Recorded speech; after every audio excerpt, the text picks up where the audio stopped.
गणेश जी के सबसे अलग भक्त हैं। कृष्णा 14 साल से घर पर ही रखते हैं बप्पा की मूर्ति, विसर्जन नहीं करते। यश रामकिशोर राजगढ़िया कृष्णा गणेश जी के बहुत बड़े भक्त हैं और वह पिछले 14 वर्षों से अपने घर में गणपति बप्पा को विराजमान करते आ रहे हैं। उनकी विशेषता यह है कि वह गणेश जी की मूर्ति का विसर्जन नहीं करते बल्कि 14 वर्षों से मूर्ति अपने घर में ही रखते आ रहे हैं और इसके पीछे गणेश जी के प्रति उनकी गहरी श्रद्धा है और वह बप्पा को अपने दिल, नजर और अपने घर से जाने देना नहीं चाहते। वह कहते हैं कि एक बार बप्पा घर में आ जाते हैं तो दिल नहीं करता कि उन्हें विदा किया जाए। अनंत चतुर्थी के दिन विधि विधान से गणेश जी की पूजा अर्चना करके गंगाजल मिश्रित जल में डुबकी लगवाकर मूर्ति को ढक कर रखते हैं। फिर दिवाली के बाद गणेश जी की मूर्ति को में रखते हैं। मुंबईच्या महासम्राट द्वारा इस वर्ष 14वें वर्ष में गणपति बप्पा मूर्ति विराजमान की गई है और कृष्णा ने इस साल एक अनोखी थीम के साथ मूर्ति स्थापित की है। इसमें उनके पिता रामकिशोर और माताजी अनिता राजगढ़िया का भी भरपूर सहयोग रहा है। यश रामकिशोर राजगढ़िया कृष्णा ने अपने घर पर मीडिया से रूबरू होते हुए कहा कि यह पूरे महाराष्ट्र में किसी घर में विराजमान सबसे ऊंची गणेश जी की मूर्ति है जो 8 फुट ऊंची है। ट्रॉली पर गणपति बप्पा की मूर्ति बनाई गई है। इस मूर्ति को मुंबई के सुप्रसिद्ध मूर्तिकार कुणाल पाटिल ने बनाया है। इस वर्ष की मूर्ति अर्धनारीश्वर स्वरूप लिए हुए है जो अपने आप में एक अनोखा कॉन्सेप्ट है। इस मूर्ति को कृष्णा नायगांव वसई से लेकर आए हैं जो कांदिवली वेस्ट की शंकर गली में स्थित अग्रवाल रेसिडेंसी के F501 में विराजमान है। कृष्णा ने बताया कि बप्पा आने से हर ओर रौनक छा जाती है, हर्षोल्लास का माहौल होता है, बहुत से लोग मिलने आते हैं और बप्पा का आशीर्वाद लेते हैं। मुझे खुद भी पूरे मुंबई के बप्पा को देखने का बड़ा उत्साह रहता है। मैं तमाम जगह जाकर बप्पा का आशीर्वाद लेता हूँ। मैं बप्पा से यही कामना करता हूँ कि मेरे परिवार मुंबई और महाराष्ट्र सहित पूरे देशवासियों को स्वस्थ जीवन दे। स्वास्थ्य ही सबसे बड़ी दौलत है। मूर्ति में अखंड भारत की झांकी और भारत का तिरंगा दर्शाया गया है। बाइट यश रामकिशोर राजगढ़िया गणेश बहुत बड़े भक्त। यश कृष्णा को बचपन से ही कुछ अलग और क्रिएटिव क्षेत्र में कुछ डिफरेंट करने की चाहत रही है। वह पिछले 14 वर्षों से अलग अलग प्रकार की गणेश जी की मूर्तियां अपने घर में विराजमान करते आ रहे हैं।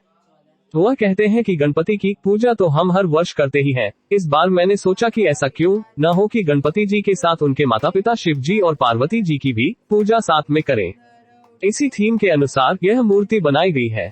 मैंने इसी थीम पर 40 मिनट की एक फिल्म भी बनाई है।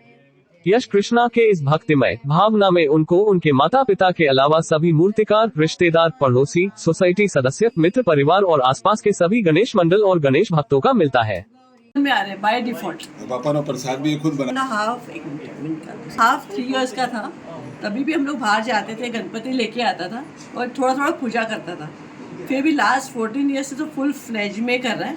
प्रॉपर विराजित करना, हाथ से पंडाल बनाना, अपने मामा जी से भी बैनर बनवाना, फुल अभी जो पूजा आरती होती है हम नहीं करते हैं, वो खुद ही आरती करता है और 1 घंटा लगता है। मराठी वाली आरती होती है ना 7 आरती, वो पूरा खुद ही आरती करता। हम भी इसके हिसाब से, हमको भी इसकी वजह से गणपति का लाभ मिलता है। एक्चुअली ये था जब हमने घर लिया था, हमने वो रूम का मंदिर रूम रख दिया था, तो पापा ने बोले अभी तुमने हमारा नाम रख ही लिया है, इसलिए एक एक करके पापा मेरे घर आते जाते हो, पूरा पापा का रूम बन गया अभी।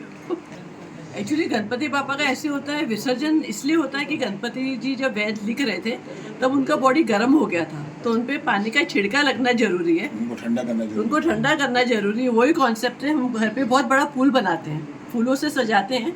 कृष्णा उस पर 3 बार उसको डुबकी लगाता है, फिर से पापा को अपने घर पे रखता है, क्योंकि पापा से बहुत प्यार करता है, उनके स्वरूप से उसको प्यार हो जाता है, तो वो बस इसी तरह विसर्जित करते हैं। में भी 200 प्लस तो है, हम एक्चुअली गिनते नहीं है, पर हिसाब से 200 लोग आगे गिनते हैं, वो बताते हैं आपके पास 200 प्लस हो गई है।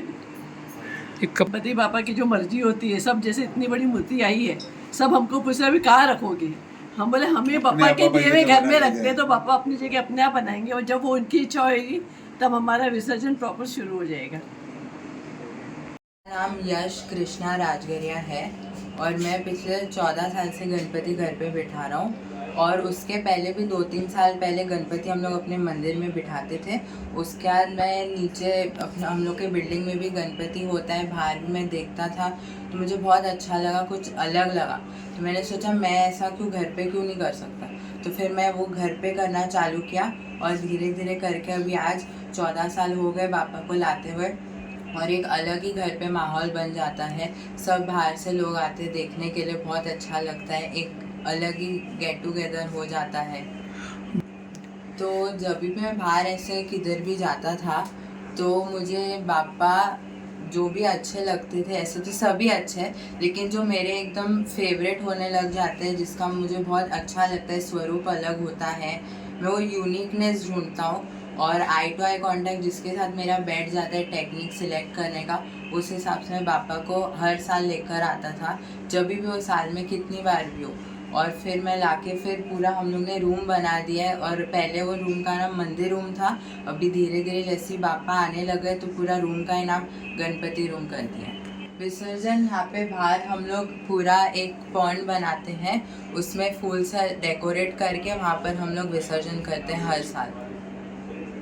ये बार अर्धनारीश्वर स्वरूप के बाबा विराजित किए हैं, और बहुत ही मतलब अलग ही कुछ ये बार थीम किया है। ये बार की मूर्ति श्री कृणाल पाटिल ने बनाई है, जो 45 फीट की मूर्ति बनाते महाराष्ट्र में, सब जगह उनका नाम है। और ये बार मैंने सोचा कि हर बार हम लोग सिर्फ गणपति की पूजा करते, क्यों ना ये बार शिव जी और पार्वती माँ की भी पूजा की जाए उनके साथ। जगत कारणमद्यो प्रकृति नमः गणपति प्रथमं नमो श्री लंबोदराय नमः एकदंता श्री वरदमूर्ते नमो।